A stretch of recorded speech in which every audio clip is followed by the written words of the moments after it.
Hey there everybody, Matt here from the Planes, Trains, and Comic Books channel, and today we're going to review Sam and Twitch Casefiles number 1.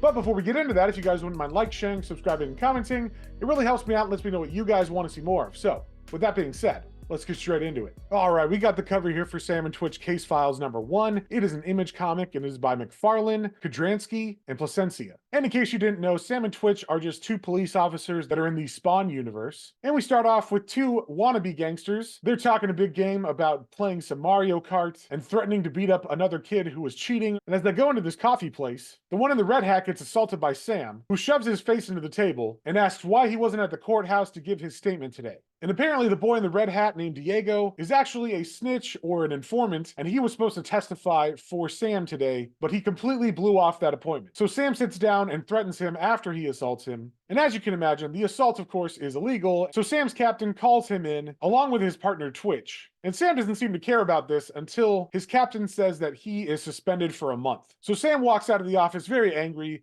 but the captain says for Twitch to stay. And it turns out that their captain says that Twitch is the enabler to Sam, and that is why Sam has had this bad attitude forever and thinks he can get away with assaulting informants. So he actually suspends Twitch as well. And as you can imagine, Twitch is not very happy about that. So he goes out to Sam's office and they have a big argument where Twitch accuses Sam of not caring about anybody but himself. And then Twitch storms out of the office thinking that he's starting his suspension/vacation. But it turns out he gets a call from another police officer who just happens to be at a very bloody scene, and he is asking Twitch for help. And that's where I'm going to stop it. I don't want to spoil anything else. All right, like I said, this is actually in the Spawn universe, and these are two detective characters from that. But as of right now, this doesn't really involve any supernatural or superhero things. This seems to be just a straightforward detective story, which I am on board for. I think it's kind of cool to have these grounded characters in this superhero universe, and you get to tell these kind of grimy, gritty crime stories within that. I think Todd McFarlane did a good job on the writing. I'm not sure exactly how much of it he did write, because I've read the recent Spawn comics that he does do, and this didn't have the same feel, but I noticed there was a co-plotter or co-writer with him. So maybe he just gave the plot and then that writer took over for the dialogue. But either way, I think this is done really well, and I was fully on board with the cop drama and the crime story. I think Simon Kudransky did a good job on this comic, but I would say that this isn't his strongest work. I'm not sure if it's actually because his work is less in this, or if the coloring is kind of making it look different, but I noticed that in other books of his that are usually horror-centric, his art just looks a little bit different, maybe a little bit cleaner, and you can see some of that, like in the last panel where all the bodies are around. That looks like classic Simon Kudransky, but some of the panels with the commissioner and the two officers, or maybe the two kids at the beginning, just seemed a little off somehow, and I think it's because most of his comic books are very dark and gloomy. There's a lot of horror and graphic elements, and I think that's when his art shines. But like I said, it wasn't really bad or anything, it just was different than I was expecting.